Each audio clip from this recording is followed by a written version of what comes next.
That's sort of a bounty gun. He said he fired to get us to stop. He didn't mean to hit me. And it wasn't much because the bullet just fell right out. After a little while, I mean, nobody had to pull it out. He was a man of few words, a Hollywood legend who let his silence speak louder than most actors' monologues. But in a rare, startling confession before his death, Charles Bronson broke that silence to reveal something shocking. The 6 actors he absolutely could not stand. To Bronson, they weren't just colleagues. He branded them liars, cowards, even clowns. For an actor who embodied cold, hard masculinity on screen, this list was as brutal and uncompromising as the man himself. But what drove this iron-faced star to despise some of Hollywood's biggest names? And why did he carry those grudges for life? Stay with us as we uncover the feuds, betrayals, and bitter clashes behind Bronson's legendary glare. Before we dive in, don't forget to subscribe for more untold stories from Hollywood's golden age and beyond. When Charles Bronson and James Garner first shared the screen in The Great Escape, 1963, audiences saw 2 powerful presences shaping an unforgettable war epic. What they didn't see, however, was the Cold War simmering behind the cameras. For Bronson, whose life had been forged in the coal mines of Pennsylvania and hardened further by his military service, acting wasn't just a career. It was discipline, survival, and sheer grit. He arrived on set like a soldier, all business, all focus.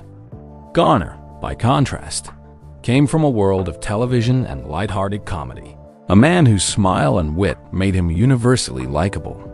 Their personalities were oil and water from the very beginning. Accounts from the set suggest that Garner tried to bridge the gap. He extended casual jokes, shared stories, and sought camaraderie with his co-stars, as he often did. With Steve McQueen and Richard Attenborough, those attempts worked. But with Bronson, every smile was met with silence, every joke with a stone face. Garner would later describe Bronson in his memoir, The Garner Files, as a man hard to know, harder to like, noting that his aloofness wasn't an act. This was Bronson, through and through. To Bronson, Garner's easy charm was a mask, a kind of Hollywood phoniness that he could neither respect nor forgive. He saw Garner as shallow, a man who glided through the industry with a grin rather than raw toughness. For Garner, Bronson's hostility was arrogance unnecessary, even childish. The result was a decades-long freeze that never thawed. Unlike McQueen and Newman, who often reconciled with old rivals, Bronson kept Garner etched permanently onto his mental blacklist. This wasn't just a clash of egos. It was a clash of values. Where Garner saw acting as collaboration, Bronson saw it as battle. And in Bronson's world, once trust was broken or respect never earned, it was gone forever. By the 1970s, Hollywood was changing. The tough guy era that Charles Bronson embodied was giving way to a new kind of actor, introspective, emotional, and trained in the art of method performance. For many, this shift represented progress. For Bronson, it represented everything he despised. He mocked it as the rise of the sensitive generation, a group he believed was dragging Hollywood away from grit and realism and into self-indulgent theatrics. At the center of his disdain were 3 names: Al Pacino, Robert De Niro, and Sylvester Stallone. Each one, in his eyes, was guilty of turning toughness into melodrama. Pacino, with his fiery eruptions in Serpico and Dog Day Afternoon, embodied volatility that critics hailed as genius. Bronson, however, dismissed it as overblown theater. Why yell when a stare will do? Was the unspoken rule of his screen philosophy, and he couldn't comprehend why Pacino needed sweat-drenched monologues to prove intensity. De Niro fared no better. His chameleon-like transformations in Taxi Driver and Raging Bull, the weight gain, the obsessive research, the full immersion struck Bronson as vanity. To him, acting wasn't about becoming someone else through elaborate rituals. It was about stripping away the noise and letting raw presence do the work. What De Niro considered craft, Bronson saw as circus tricks. Even Stallone, who might seem like a natural ally, landed on Bronson's blacklist. Despite Stallone's muscle-bound persona in Rocky and Rambo, Bronson thought the films were too sentimental, weighed down by emotional baggage. Stallone's blend of toughness and vulnerability was the very thing Bronson rejected. A new Hollywood where heroes wept as much as they fought. This wasn't personal envy. It was philosophical war. Bronson stood for an older code: silence, grit, and unshakable resolve. To him, Pacino, De Niro, and Stallone were symbols of a Hollywood that had lost its edge, trading steel for sensitivity. And in Bronson's world, that was unforgivable. If Charles Bronson had built his career on anything, it was simplicity, silence, grit, and an aura of strength that didn't require explanation. That's why the mere suggestion of him working with Ingmar Bergman, the Swedish master of intellectual psychological cinema, felt almost laughable. Bergman was revered worldwide for films like The Seventh Seal and Persona, works that dove deep into the human soul, exploring despair, faith, madness, and mortality. For actors, a Bergman collaboration was a badge of honor. For Bronson, it was a nightmare. When film critic Roger Ebert once floated the idea of Bronson starring in a Bergman project, Bronson didn't just decline. He scoffed. His blunt response? Why would anyone pay money to see that kind of sickness? Those movies are all about weakness and sickness. I don't get it. For Bergman's admirers, the dismissal was shocking. But for Bronson, it was entirely consistent. He had grown up in the harshest realities imaginable: a Pennsylvania mining town, crushing poverty, the daily grind of survival. To him, cinema wasn't about sitting in a dark room contemplating the meaning of existence. It was about action, justice, and strength. Where others saw Bergman's work as profound explorations of the human condition, Bronson saw self-indulgence. Where cinephiles admired vulnerability, he detected fragility. He believed audiences didn't want to see men cry and philosophize. They wanted to see them fight, endure, and overcome.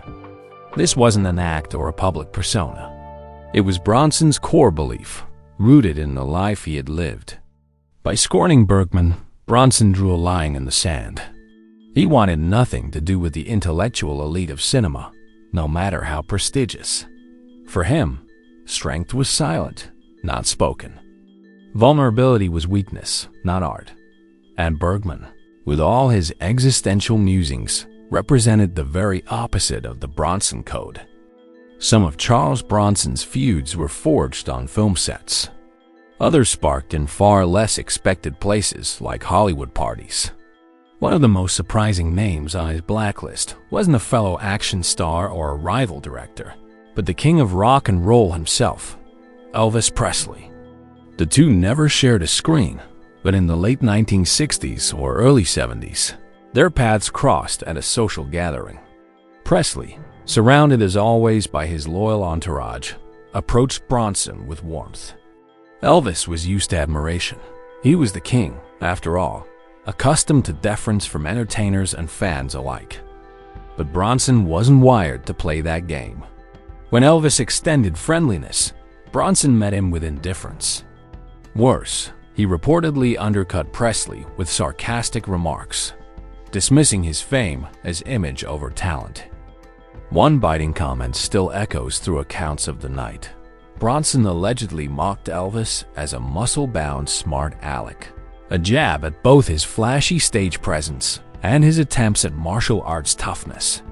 For Presley, who spent much of his career struggling to be respected as more than a pop idol, Bronson's disdain cut deep. According to those in Presley's inner circle, the singer left the event humiliated, furious, and determined never to share a room with Bronson again. For Bronson, the episode likely meant nothing. He wasn't impressed by celebrity, nor did he care about Hollywood's hierarchy. He lived by his own code. Respect had to be earned through grit, not stage lights or screaming fans. But in Elvis's world, where admiration was currency, Bronson's indifference was more insulting than outright hostility. This clash revealed something essential about Bronson. He didn't just reject actors he worked with. He rejected the entire culture of fame and flattery. In a town where egos thrived on praise, Bronson's refusal to play along was brutal and unforgettable. By the time Death Hunt went into production in 1981, Charles Bronson and Lee Marvin were both veterans of Hollywood's tough guy era. On paper, the pairing was a dream come true. Two rugged icons squaring off in a survival thriller set in the Canadian wilderness. But off-screen, their clash of personalities turned the film into a battleground. Lee Marvin had long been known as a powerhouse actor with an unpredictable streak.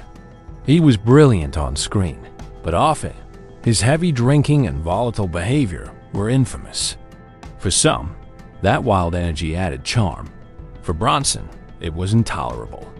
Discipline was his religion. He arrived on time, knew his lines, and treated the craft with soldier-like seriousness. So when Marvin stumbled onto set late, or worse, too drunk to deliver, Bronson saw not just unprofessionalism, but betrayal. The tension escalated as filming dragged on. Crew members recalled a constant chill between the two men. Bronson offered Marvin little more than curt replies, avoiding him whenever possible. And while he rarely raised his voice, his disdain was unmistakable. Marvin, for his part, brushed off Bronson's disapproval, but the damage was done. Their working relationship was poisoned. What made this feud sting even more was that Bronson had once admired Marvin's earlier work. He respected toughness. He respected grit. But when Marvin's personal indulgences got in the way of professionalism, Bronson's respect turned to permanent contempt. For a man who built his life on discipline and hardship, Marvin's recklessness wasn't just offensive, it was unforgivable. The bitterness ran so deep that when Marvin died in 1987, Bronson refused to attend the funeral. While colleagues and fans mourned, Bronson stayed away, offering no tribute, no condolences. To some it seemed cold, but for Bronson it was simple. Marvin had broken the code, and there was no coming back. It was a final, silent verdict. For Charles Bronson, once respect was lost, it was lost forever. Few actor-director pairings left a bigger mark on 1970s and 80s cinema than Charles Bronson and Michael Winner. Together, they created Death Wish, the 1974 vigilante thriller that catapulted Bronson into global superstardom and cemented him as Hollywood's face of street justice. Audiences cheered, studios cashed in, and the film's success spawned sequels that turned into a cultural phenomenon. But behind the box office triumph was a partnership slowly rotting from the inside.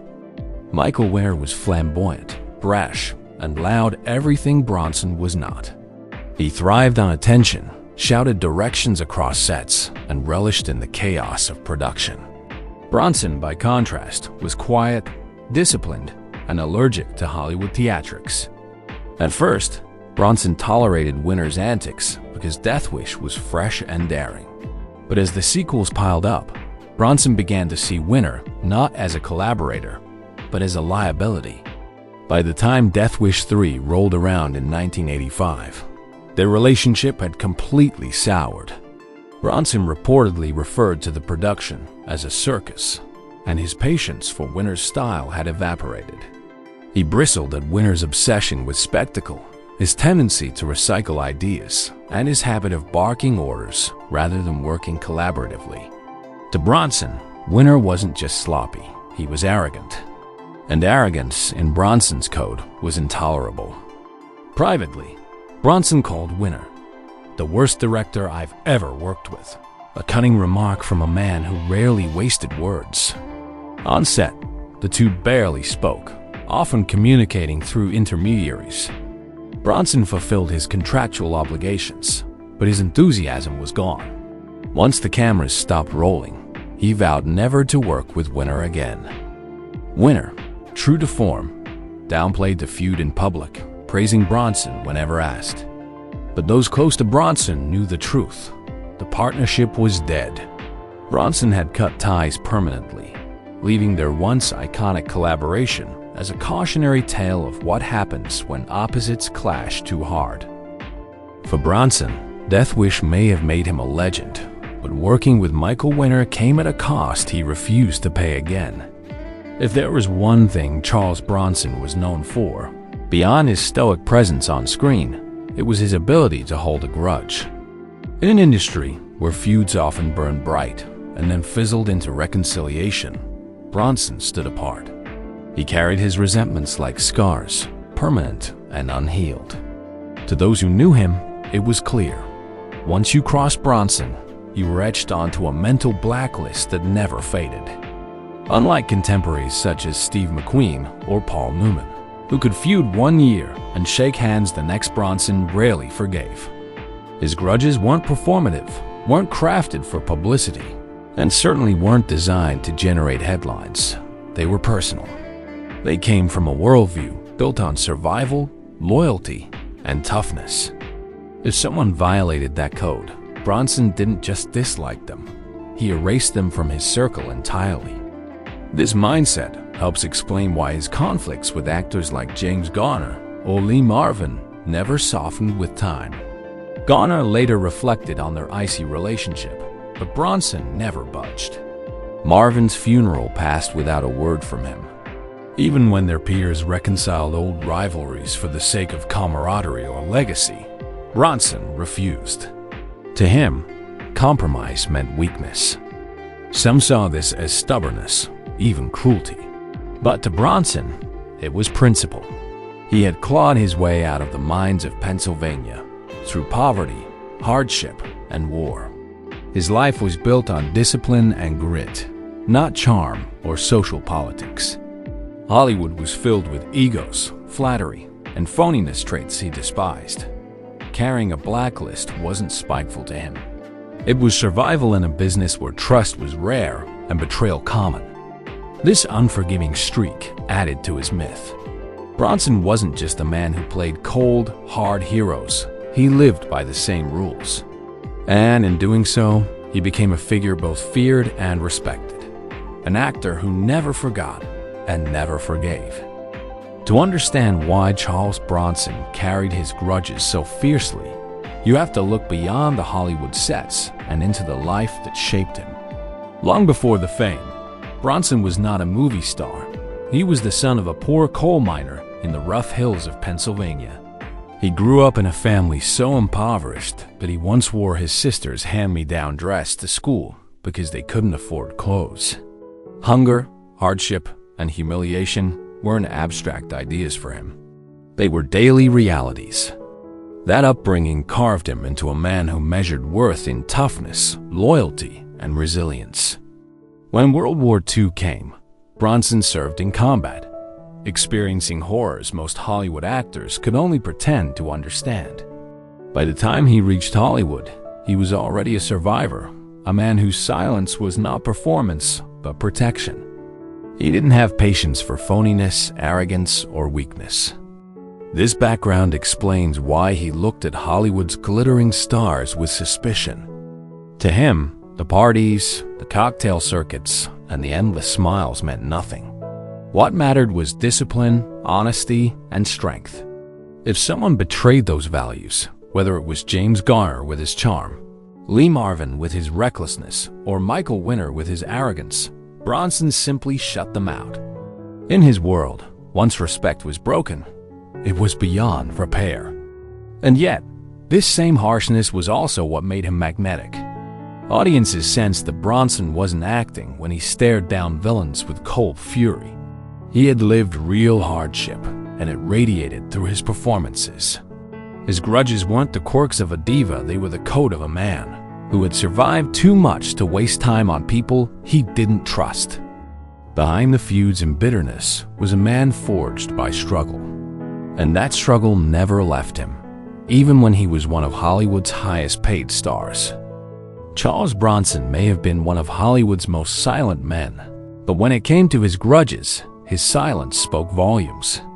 By the time his career was etched into history, he had already marked out the names of those he despised.